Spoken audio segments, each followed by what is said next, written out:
हमेशा सस्ता मतलब अच्छा नहीं, मिलावटी भी हो सकता है। इसीलिए मेरा भरोसा मिस्टर एंड मिसेज मार्ट, जहां राशन सामग्री जैसे आटा, दलिया, बेसन, सत्तू, मूंगफली तेल और मसाला आपके आंखों के सामने तैयार किया जाता है। ऑनलाइन ऑर्डर्स और होम डिलीवरी की सुविधा भी उपलब्ध। कॉल 7870477089 और visit www.mrandmrsmart.com and also available on Amazon app.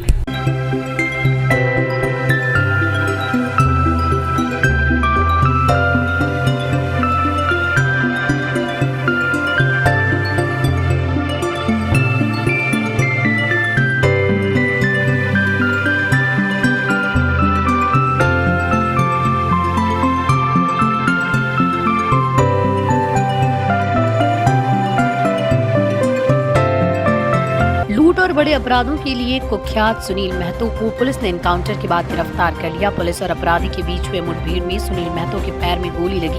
तत्काल उसे SKMCH में इलाज के लिए भर्ती कराया गया। घायल अपराधी के खिलाफ पूर्व से कई थानों में मामले दर्ज है। इस पूरी घटना की जानकारी देते हुए SSP राकेश कुमार ने बताया कि दिल्ली से बदमाश सुनील महतो को पुलिस लेकर आ रही थी। इस दौरान तुर्की थाना क्षेत्र से फरार हो गया। कांटी थाना क्षेत्र में अपने 2 साथी के साथ उसने होने की सूचना मिली। गुप्त सूचना के आलोक में पुलिस टीम ने जब इलाके में छापेमारी की तो पुलिस से घिरता देखकर बदमाशों ने फायरिंग शुरू कर दी, जिसके बाद पुलिस ने जवाबी कार्रवाई में गोली चलाई। बदमाश की फायरिंग में एक वाहन क्षतिग्रस्त हुआ। किसी भी पुलिसकर्मी को गोली नहीं लगी है। अभी कांटी थाना क्षेत्र के अंतर्गत पुलिस मुठभेड़ हुई है, जिसमें एक अपराधी है सुनील महतो, उनको गोली लगी है। उनको इलाज के लिए यहाँ लाया गया है। उन्होंने जो हम लोगों की पुलिस पार्टी थी उनके ऊपर 4 राउंड गोली चलाई है। जो हम लोग का पुलिस वाहन है उसमें लगी है। वाहन क्षतिग्रस्त हुआ है। अच्छी बात है कि कोई भी पुलिसकर्मी घायल नहीं हुआ है। और जो अपराध कर्मी है सुनील महतो, इनको गोली लगी है, पैर में गोली है। उनको इलाज के लिए मेडिकल कॉलेज लाए हैं। ये बेसिकली आज से 6-7 दिन पहले 29 तारीख को कांटी में एक केस रजिस्टर हुआ था, जिसमें 28 की रात्रि में कांटी में एक लोगों से 8 लाख रुपए छीन लिए गए थे और छीनने के क्रम में उनके ऊपर फायर भी किया गया था, उनको गोली भी लगी थी। उसी केस को हम लोग इन्वेस्टिगेट कर रहे थे। इसमें एक SIT बनी थी SDPO पश्चिमी अभिषेक आनंद के नेतृत्व में, जिसको जो ग्रामीण SP हैं विद्यासागर, वो अनुश्रवित कर रहे थे लगातार। इसमें DIU की टीम भी काम कर रही थी और जो कांटी के थानाध्यक्ष है उनकी पूरी टीम भी लगातार इसमें सक्रिय थी।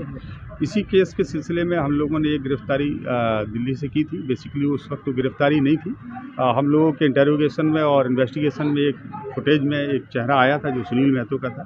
उसको हम लोग पूछताछ के लिए दिल्ली से लेके आए थे। आज सुबह उनको दिल्ली से लाया गया यहाँ पे, और सुबह जो हम लोगों का थाना है वहाँ पे उनको पूछताछ के लिए रखा गया, जहाँ पूछताछ के दौरान उन्होंने अपराध में अपनी संलिप्तता को स्वीकार किया। इसके बाद जो है पूछताछ के उपरांत जब वो शौच के लिए गए तो उसी क्रम में वो वहाँ से भाग गए, जिसके संदर्भ में अलग से हम लोग एक केस रजिस्टर कर रहे हैं। उनकी खोजबीन की जा रही थी इस टीम के द्वारा। आज शाम को 4 बजे अचानक इनसे मुठभेड़ हो गई। ये 3 लोग थे। इन लोगों ने देखते हुए पुलिस के ऊपर फायरिंग शुरू कर दी, जिसमें से एक अपराधी है सुनील महतो, जिसको गोली लगी है, और 2 अपराध कर्मी है वो भागने में सफल रहे हैं। अभी उनकी हम लोग खोजबीन कर रहे हैं। इसी केस के सिलसिले में एक अन्य भी गिरफ्तारी हुई है कल शाम से दरभंगा से, जिनका नाम सकिंदर महतो है, और उसके बारे में जो फर्दर डिटेल्स होंगे वो हम आप लोगों को दे देंगे। ये दोनों ही अपराध कर्मियों का अच्छा खासा लंबा आपराधिक इतिहास है। आज से 2-3 वर्ष पहले यहाँ पे एक पेट्रोल पंप था अहियापुर में, जिसमें 26 लाख रुपए की लूट हुई थी। उस केस में भी ये लोग शामिल थे। इसमें से एक अपराध कर्मी का 9 केस का आपराधिक इतिहास है, जो सारे केस या तो लूट के हैं या डकैती के हैं, और दूसरे अपराध कर्मी का 11 केस का इतिहास है, वो भी सारे केस लूट या डकैती या छिनतई के। आज क्या नहीं, आज तो हम लोग दिल्ली से इसको लेके आए थे, जैसा कि मैंने आपको बताया, और सुबह इनसे पूछताछ भी की गई थी, जहां इन्होंने अपराध भी स्वीकारा है, और सुबह ये थाने से भाग गए थे। फिर इनको सर्च हम लोग कर रहे थे, खोज रहे थे, तो आज शाम को 4 बजे इनसे मुठभेड़ हो गई, और उस मुठभेड़ के क्रम में इनके द्वारा फायरिंग की गई। ये कांटी थाना क्षेत्र के अंतर्गत हुई है, और इसमें जब इन लोगों ने पुलिस के ऊपर गोलियां चलानी शुरू कर दी तो पुलिस ने इनको चेतावनी दी, और आत्मरक्षा बड़ी कंट्रोल तरीके से फायरिंग की गई। इसमें से एक गोली इनको लगी। अभी एक पिस्टल बरामद की गई है, जिससे फायरिंग। मुजफ्फरपुर के शेरपुर के निकट वाटर वैली वाटर पार्क के निकट होटल ग्रीन मेपल की शुरुआत की गई, जहां आपको शादी एवं अन्य कार्यों के लिए बुकिंग की व्यवस्था की गई। यहां आपके लिए wedding resort, luxury room, banquet hall भी है। अभी मात्र 1500 में आप यहां रूम बुक कर सकते हैं। यहाँ किसी भी प्रकार की शादी एवं अन्य कार्यों के लिए बुकिंग की सुंदर व्यवस्था है। इसके साथ ही रेजिडेंशियल फैमिली रेस्टोरेंट भी उपलब्ध है। तो आज ही पहुंचिए और इस धनतेरस, दिवाली एवं महापर्व छठ पूजा पर मेपल परिवार द्वारा दिए जा रहे छूट का लाभ उठाएं।